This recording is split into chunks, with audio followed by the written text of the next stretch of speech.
Ginakabig sang Commission on Population and Development o kon CPD Region 6 nga alarming na ang numero o kon kaso sang Human Immunodeficiency Virus o kon HIV. Lakip na ang trend sini sa sulod sang pila na katuig.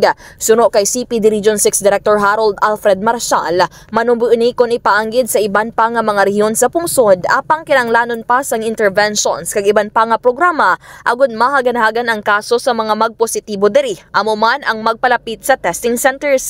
Sang tuig 2017, yara ini sa 672 ka mga kaso sa riyon, 748 o kon 748 sang 2018, 795 o kon 795 sang 2019, 623 o kon 623 sang 2020, 954 o kon 954 sang 2021, 1,091 sang 2022, kag 1,130 naman sang tuig 2023.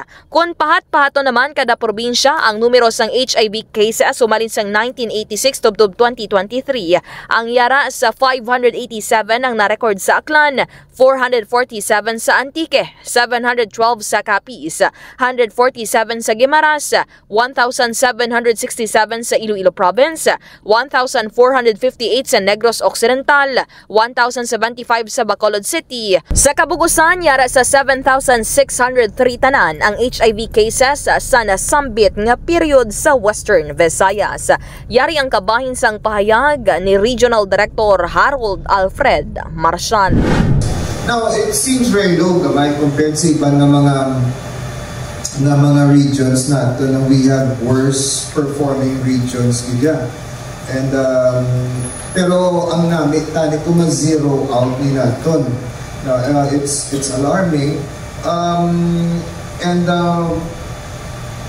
The Commission on Population and Development upod ini siya sa atin ng mga thrust of providing information and perhaps policy advocacy in preventing or reversing ang trends sa HIV AIDS phenomenon sa aton na kuan nga regions. Ini si ka K5 Kim Montaño Caluyo para sa Kampiyon nga Balita Serbisyo Publiko kag kalingawan sa Iloilo. K5 News FM. Nga balita ang ginadulong sa inyo sang DTX Coffee Mix. Himo sa natural nga sangka pareho sa amarkuso, chia seeds, the sugared cane extract powder. DTX Coffee Mix. Nakakapi ka na, naka-detox ka pa. DTX Coffee Mix. Mabakal sa mga butika.